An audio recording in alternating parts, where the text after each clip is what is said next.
មួយតោណាស់យកនេះអាហ្នឹងឲ្យវានៅហ្នឹងសិនហើយវាថៅមកគ្រាប់វាឈឺ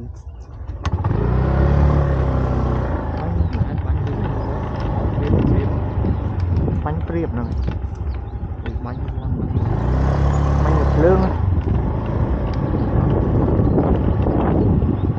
តោមួយចឹងបាទដេកក្រាបបាទអើយ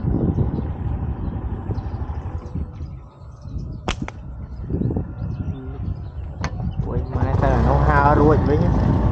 ត្រូវមកគ្រាប់ហើយហើរួចតែយកអាថ្មីនឹកដេកបាទ